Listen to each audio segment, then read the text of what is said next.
Chao ni meneja katika plant hii ya Daudi Kigonti iliyoko hapa Igalula katika kata ya Izunya, kijiji cha Mama Kiliga.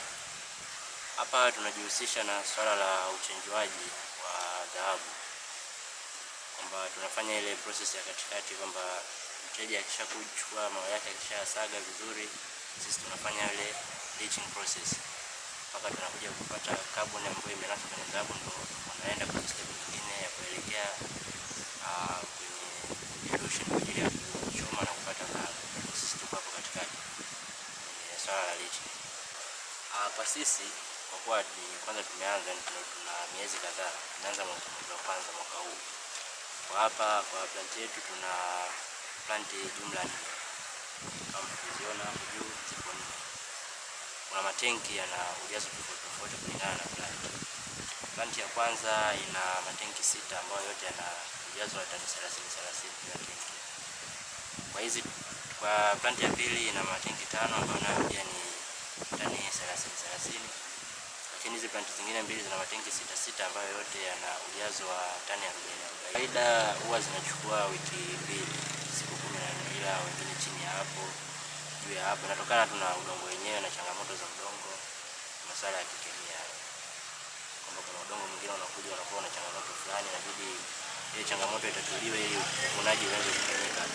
Au kuna udongo zingine zinakuja hazina changamoto kabisa, kwa hiyo uvunaji unakuwa haraka zaidi, inachukua siku 10, siku 14, kutokana na udongo na changamoto. Kwa mahesabu ya haraka, kwa kuwa zipo 4, inamaanisha kwa wiki 2 kwa mwezi tutakuwa tunapokea wateja 8. Yaani mizigo 8 tofauti. Mteja anaweza kama mmoja, ila mizigo ni 8 tofauti. Kazi walioko hapa, kulingana na kila plant kuna maoperator wawili.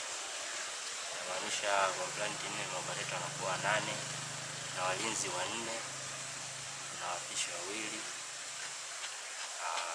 Watu wa mazingira wako 2 kwa ajili ya kufanya usafi na mazingira. Kama 16 na wakemia kulingana na wateja wenyewe. Sasa wakemia wanakuja na wateja.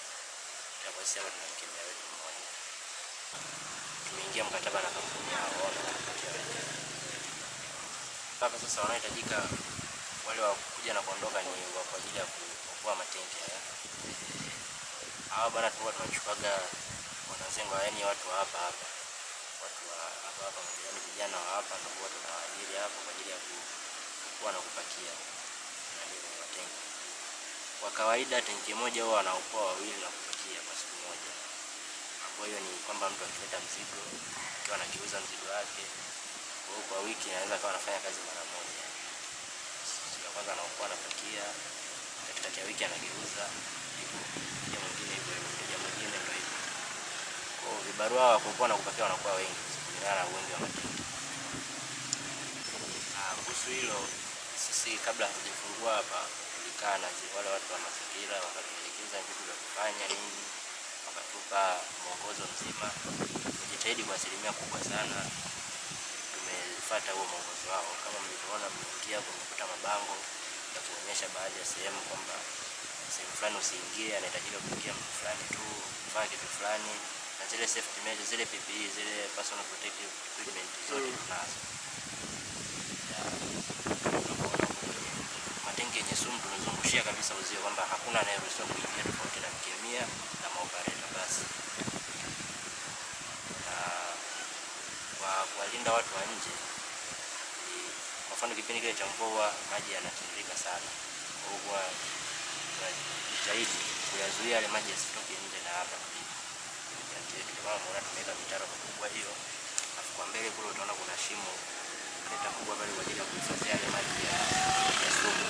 Mvua zikinyesha yale maji yana sumu mengi, yana kuhifadhiwa pale ili kuyakinga yasitoke nje na mipaka ya plant. Hii yote ni kwa ajili ya kuwalinda watu wa nje. Jamii hapa kikubwa nilichokiona mimi, tunasaidia sana katika swala la barabara. Kwenye sekta zingine hatujajua sababu sisi bado ni wageni. Kwanza tuna miezi mingapi, ila natumaini tutasaidia kwa sana kwenye sekta zingine. Tutaangalia pia sekta za elimu hizo, jinsi namna gani tusaidie, sekta za afya namna gani tusaidie. Vitu vinazungumzika tutaviangalia pia. ila kwa sasa hivi mara nyingi ni barabara, kwa sababu pia sisi tunafikiria kwa kiasi. Kwenye huu upande wa mfano ile eneo tulilopo sisi, kama unapoona ni eneo ambalo lina plant nyingi sana. Tungeomba au tungeshauri kwa upande wa serikali waangalie wale wakazi ambao wanakaa maeneo karibu na plant, kama kuna uwezekano wanaweza wakahamishwa, yani wakasogezwa, sababu ile eneo maeneo ya plant yanakuwa ni hatari sana kwa sababu ya sumu. Na hiyo kipindi cha mvua vile, sasa hivi unaona tunao tukadhibiti zetu, sababu hazizi kusafiri sababu hamna maji hapa. Ni kipindi cha mvua, zikija mvua kali, sawa tumejitahidi kuweka hayo mitaro nini, lakini maji sometimes huwa hayazuiliki, na kuna namna tu anatafuta njia na yatatoka. Kwa hiyo tunaomba kama kuna uwezekano wa baadhi ya wale waliobaki kwenye maeneo, yani tutengewe ile eneo kama ni eneo la plant, kusiwe kuna makazi ya watu.